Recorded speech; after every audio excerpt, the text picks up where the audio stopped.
On the ancient land of Long Ho Citadel and present-day Vinh Long Province, the Long Ho River carries profound historical and cultural significance. A river winding like a dragon, flowing through villages, gardens, and fields, bearing witness to the era when our ancestors built fortifications and established markets. A historical and cultural stream that ties together the valiant recollections of generations of individuals living in an area regarded as a sacred land with extraordinary people.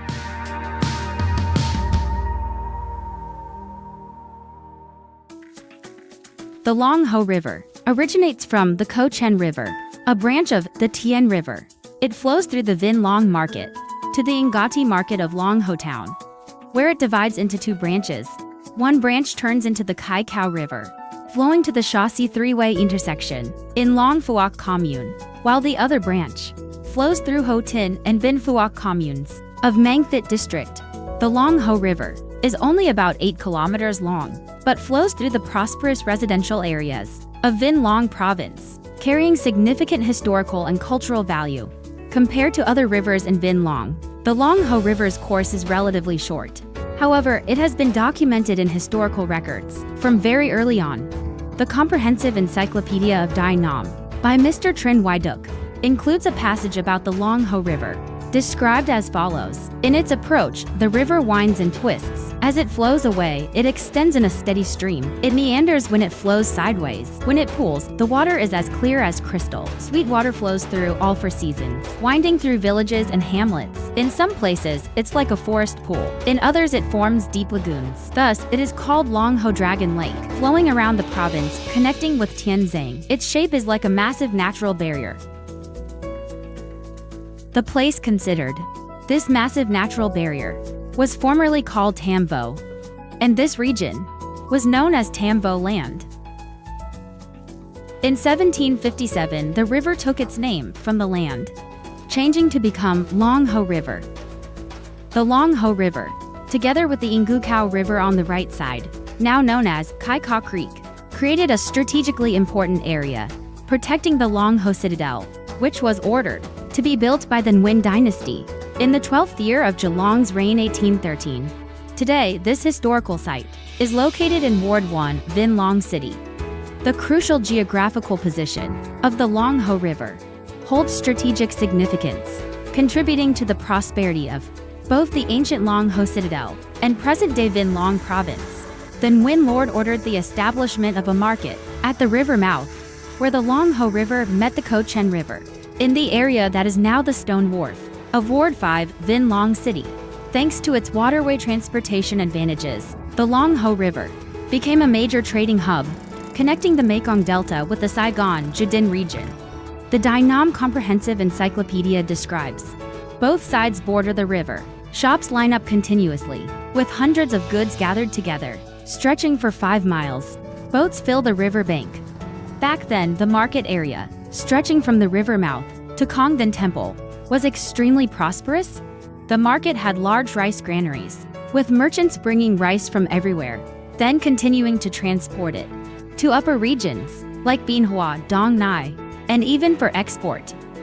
Author Hein Minh, in the book Vinh Long Past and Present writes, from Vinh Long, there were fishing boats and motorized ferries that transported goods to Saigon through the Hao Giang provinces, via the Mekong River, Co Chen River, and Long Ho River, and the endless canal network, reaching remote villages to transport rice, fruits, and supplies to the provincial capital.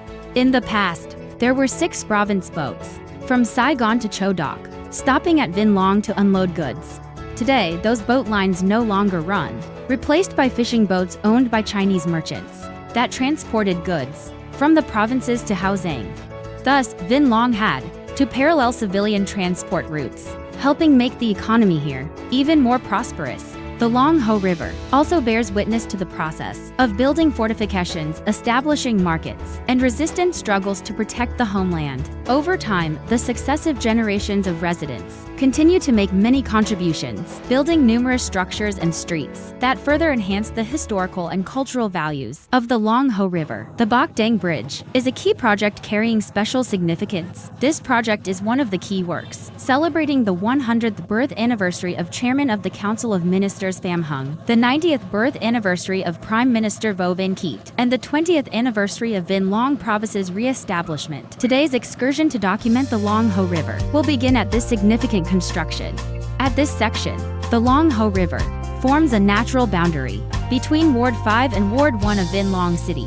Over the past 10 years, since the Bac Dang Bridge was built, the residents on both banks of Long Ho River, in Wards 1 and 5, no longer need to cross by ferry as before.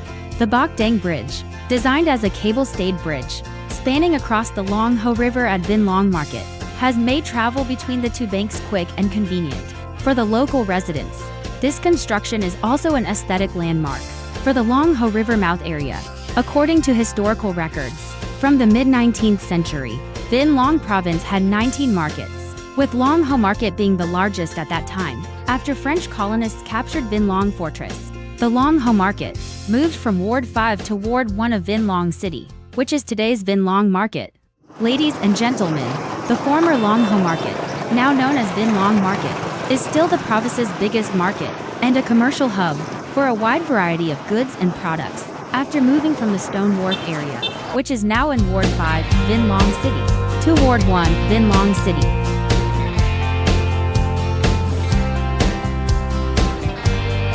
The prosperity of Vinh Long Market, with its characteristic boats below, markets above setup, once again confirms the waterway role of Long Ho River. To this day, it remains an important waterway route, connecting Vinh Long Province to neighboring provinces and cities like Tra Vinh and Kim Tho. Parallel to Bac Dang Bridge is Thang Duc Bridge, both spanning the Long Ho River. Thang Duc Bridge is located on the crucial National Highway 57 route. It not only connects Ward 5 and eastern localities with Vinh Long City Center, but also extends further to connect with the island communes of Long Ho District and Ben Tre Province via the Din Khao Ferry Terminal. Beyond its important geographical position, the Long Ho River also carries historical and cultural values. The area along Long Ho River is considered as a sacred land, with a rich history of early settlement, thus recording many strong revolutionary movement activities in Vinh Long Province.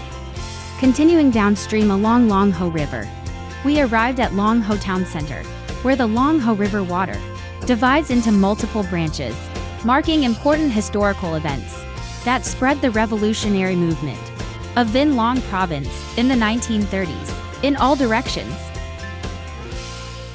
Previously, the river section, where To Linh is standing, was a four-way river intersection, not a three-way junction, as we see in the images. However, the small creek, leading water into present-day Long An Commune, has been filled in, creating today's three-way river junction. And at the former four-way intersection of the river, it witnessed important historical events. In Vinh Long's history, it marks the day when Vinh Long people followed the party. This was the establishment of the first party cell in Vinh Long Province, the Long Ho Crossroads Party Cell. History records that, by the end of 1929, while communist organization activities in all three regions were still not at their peak, and revolutionary organizations in the country were still limited, this area along the Long Ho River witnessed the establishment of the Long Ho Crossroads Party Cell. This was the first communist party cell in Vinh Long Province, with Comrade Nguyen Van Thiet serving as secretary. This was a momentous event, marking a crucial historical turning point for the revolutionary movement in Vinh Long Province. The Long Ho Crossroads Party Cell was born to meet the leadership needs of Vinh Long's patriotic movement. As you shared, the Long Ho Crossroads Party Cell was established to meet the need for leadership of the revolutionary movement in Vinh Long. But in terms of the revolutionary movement in the southwestern region, the Long Ho Crossroads Party Cell was established quite early, wasn't it? That's right. When compared to other provinces in the southwestern region, the Long Ho Crossroads Party Cell was among the earliest established party cells. For example, besides the Long Ho Crossroads Party Cell, during that same period, there was the An Trong Party Cell in Tre Vinh. These were among the earliest established party cells, and in the context of the southwestern region, these were some of the very earliest party cells that effectively met the requirements and played a crucial role in leading the patriotic movements in this area. From its early establishment, as I know, the Long Ho Crossroads Party Cell had very active operations. What were the initial achievements of the Long Ho Crossroads Party Cell, Uncle? One of the first notable achievements of the Long Ho Crossroads Party Cell was leading a demonstration of several thousand people who marched to what is now Vinh Long provincial capital. They gathered thousands of people to march to Van Than Mu Temple to commemorate International Labor Day, with participants coming from districts such as Vung Lim, Truong, Tam Bin, and Long Ho, marching directly along the road where Van Than Mu Temple is now located. They struggled for civil rights, democracy, and protested against French rule. This can be considered as the first major movement, right after the establishment of the Long Ho Crossroads Party Cell. Just a few months after its establishment, the first party cell of the Communist Party of Indochina at Long Ho Crossroads organized successive large-scale rallies and demonstrations, creating significant resonance and important influences in the revolutionary movement in Vinh Long. From the core force of the Long Ho Crossroads Party Cell, the revolutionary movement in Vinh Long province spread and received support from the masses. Shortly after, the Vinh Long Provincial Party Committee was established.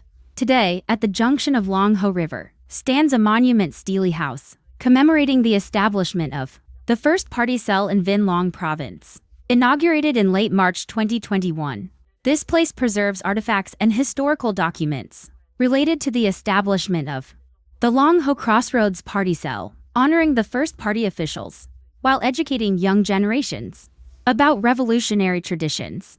The people of Long Ho are filled with pride and joy over this beautiful monument stele house that honors the establishment of the Long Ho Crossroads Party Cell, the first Communist Party cell in Vinh Long province. It carries historical, cultural, and deeply humanitarian elements. This is a place to educate people about revolutionary traditions, especially the younger generation.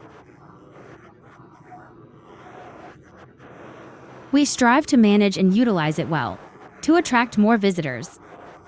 We want everyone who comes here to deeply feel the patriotism spirit and longing for independence and freedom, and the willingness to sacrifice everything for the nation that our forefathers demonstrated. This helps them better appreciate today's values of peace, independence, and happiness, and provides greater motivation to build the party and develop the Long Ho homeland to become increasingly prosperous. The Ho Chi Minh Communist Youth Union of Long Ho District, which was nurtured and trained in this cradle of revolutionary traditions, has emerged as one of the most active and meaningful young groups of recent years. Notable achievements include mobilizing socialized resources, building infrastructure, installing rural street lighting systems, providing meals for frontline pandemic workers, and assisting COVID-19 victims. Additionally, the Long Ho District's Ho Chi Minh Communist Youth Union persistently fosters a spirit of initiative and leadership through activities honoring the roots, expressing gratitude, and participating in Youth Month. Furthermore, today's members of the Long Ho District's Ho Chi Minh Communist Youth Union are dynamic in production and market savvy. We visited the Ming Aurelia tea production facility of Mr. Nguyen Trong Ai, which is regarded as an effective and promising startup model. Mr. Nguyen Trong Ai, the Secretary of Phu Duc Commune's Ho Chi Minh Communist Youth Union, launched his entrepreneurial journey with tea bags. Having faced many initial startup challenges, but with youthful enthusiasm and experience gained through the youth union's activities, his Ming Aurelia tea bags officially entered the market in 2017. Besides doing business, this youth leader also helps the youth union's members and young people in the area find jobs and increase their income. When the Ming Aurelia tea model was widely developed. Both the district and commune's youth unions organized study visits and experience sharing sessions for the youth union's members and young people from Phu Duc Commune and neighboring communes in Long Ho District. Through these activities, the members and young people could see the benefits of producing this tea. From there, they could learn and participate in production. For example, they could introduce the products and receive a commission, which would provide them with funds to participate in and contribute to beneficial activities for the local community. These youth leaders of the new era are the young generation, continuing the glorious traditions in their revolutionary homeland. They are not only dynamic and leading in movements, but also progressive and pioneering in economic development. In the coming time, we will continue to organize activities to remember our roots and visit historical sites in our hometown Long Ho. Additionally, we will continue to promote the spirit of volunteering and initiative, and especially promote the exemplary pioneering nature of youth union cadres.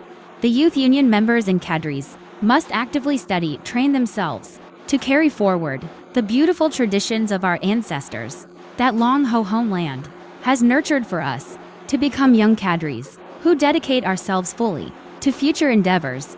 Our goal in the upcoming period is to build a team of exemplary youth union cadres and members who will join the party in greater numbers to increase the proportion of young party members in the near future.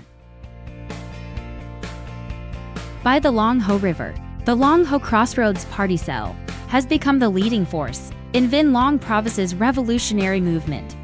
To date, Vinh Long Province has over 42,000 party members, becoming the core pioneering force in the homeland construction and development. Today's youthful generation is carrying on the ancestors' traditions, promoting the cultural and historical qualities of the Long Ho River, and contributing to the future rapid and sustainable development of Vinh Long Province.